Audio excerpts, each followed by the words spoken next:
రైతులకు అందించాల్సిన cap insurance పథకం మీరు ఎక్కడైనా ఇచ్చారా? ఎంతమందికి ఇచ్చారు చెప్పమనండి. రాష్ట్ర ప్రభుత్వం నుంచి రూపాయి చెల్లించలేదని స్వయంగా కేంద్ర మంత్రి మొన్న ప్రకటించారు. ఎందుకు ఈ విధంగా అబద్ధాలు ఆడుతున్నారు? ఎవరిని మభ్యపెట్టాలని అనుకుంటున్నారు మీరు? మీలో నిజాయితీ ఉంటే ఈరోజు మీరు ప్రభుత్వంలో లేరు, ప్రతిపక్షంలో ఉన్నారు, పులివెందుల ఎమ్మెల్యేగా ఉన్నారు, మీరు ఒక పార్టీకి అధ్యక్షుడిగా ఉన్నారు. మీరు మీ పార్టీ యంత్రాంగాన్ని మొత్తం కదిలించండి, తీసుకురండి. క్షేత్రస్థాయిలో ప్రభుత్వం అందిస్తున్న వరద సహాయంలో మీరు కూడా రండి, పాల్గొనండి. మీ వంతు మీరు సహాయం చేయండి ఆర్థికంగా. లీడర్ అంటే పవన్ కళ్యాణ్ గారి లాగా స్పందించే మనస్తత్వం ఉండాలి. అంతేగాని కాగితాలు పట్టుకుని ప్రెస్ దగ్గర ఊగిపోతే ఏం మాట్లాడుతున్నారో అర్థం కాని పరిస్థితుల్లో అదొక షోమెన్షిప్ లాగా మిగిలిపోతుంది. బాధ్యత లేని వ్యక్తులు ఏ విధంగా ప్రవర్తిస్తారో, ఆపదలో కష్టాల్లో ఉన్నప్పుడు ఒక ప్రతిపక్షంలో మీరున్న ఒక పార్టీగా నిలబడాల్సిన బాధ్యత లేదా మీకు? ఎందుకు మీరు పర్యటించరు? ఎందుకు క్షేత్రస్థాయిలో మీరు వెళ్ళి మన కష్టాల్లో ఉన్న కుటుంబాలు ఎందుకు ఆదుకోరు? గ్రామాన్న ఎంతో మంది ఇబ్బంది పడుతున్నప్పుడు ఈ వయసులో మన ముఖ్యమంత్రి గారు చంద్రబాబు నాయుడు గారు ఏ విధంగా ఆదర్శవంతంగా నిలబడి ఆయన కష్టపడ్డారో చూడండి ఒకసారి. మీ పార్టీ నుంచి మీ నాయకత్వం మీరు ఎందుకు క్షేత్రస్థాయిలో పర్యటించారు? ఆలోచించుకోవాలి ఇవన్నీ కూడా.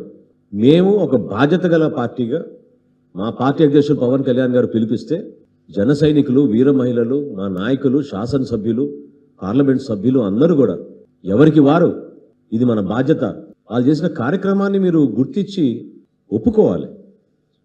నందలూరు మండలంలో పులపత్తూరు, మందపల్లి, తోగురుపేట ఈ గ్రామాల్లో అందరికన్నా ముందు అన్నమయ్య ప్రాజెక్టు కూలిపోయినప్పుడు వెళ్ళింది మా జన సైనికులు. అధికార యంత్రాంగం కన్నా ముందు వెళ్ళారు, సహాయక కార్యక్రమాల్లో పాల్గొన్నారు, ఎంతో మందిని రక్షించారు. ఈ రోజుకి కూడా ఆ గ్రామాల్లో పర్యటిస్తే 4 సంవత్సరాలు మీ పరిపాలన ఎంత దరిద్రంగా అక్కడ వ్యవహరించిందో మీరే చూసుకోవాలి. ఖచ్చితంగా త్వరలోనే రాష్ట్ర ప్రభుత్వం ప్రతి ఒక్క కుటుంబాన్ని ఆదుకోబోతోంది.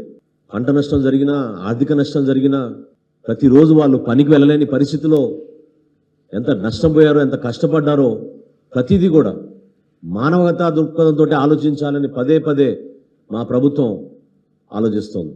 ఆర్థిక పరిస్థితులు కష్టంగా ఉన్నా, ఇబ్బందికరంగా ఉన్నా కూడా ఈ సందర్భంలో అవన్నీ పక్కన పెట్టి ప్రజల పక్షాన్ని నిలబడాలి. కూటమి ప్రభుత్వం కేవలం ప్రజలకి సేవ అందించడానికి కోసం, మెరుగైన పరిపాలన అందించడానికి కోసం పొరపాటు లేకుండా ప్రతి కుటుంబాన్ని గుర్తించి ఎన్యూమరేషన్ జరుగుతున్నప్పుడు ఏ ఒక్కరికి కూడా పొరపాటు జరగకూడదు. ఆటో కోల్పోతే ఆటో రాయాలి, స్కూటర్ కోల్పోతే స్కూటర్ రాయాలి, ఇంట్లో సామాను కూలిపోతే అది కూడా రాయాలి అనే నిర్దిష్టమైన ఆదేశాలు జారీ చేసి అధికార యంత్రాంగాన్ని క్షేత్రస్థాయిలో మేము ఇంటింటికి పర్యటించుకుంటూ ఎన్యూమరేషన్ చేస్తున్నాం. ఏ ఒక్కరికి కూడా నష్టం జరగదు. ఆదుకోవాల్సిన బాధ్యత అది మేము గుర్తించాం. ఖచ్చితంగా మా కూటమి ప్రభుత్వం దానికి నిలబడి ఉంటుంది. పదే పదే ఈ చిల్లర రాజకీయాలు మానుకొని, వరద రాజకీయాలు మానుకొని మీరు ఒక బాధ్యత గల వ్యక్తిగా మీ పర్యటనలో భాగంగా 10 మందిని ఆదుకోవడానికి మీరు ప్రయత్నం చేయండి.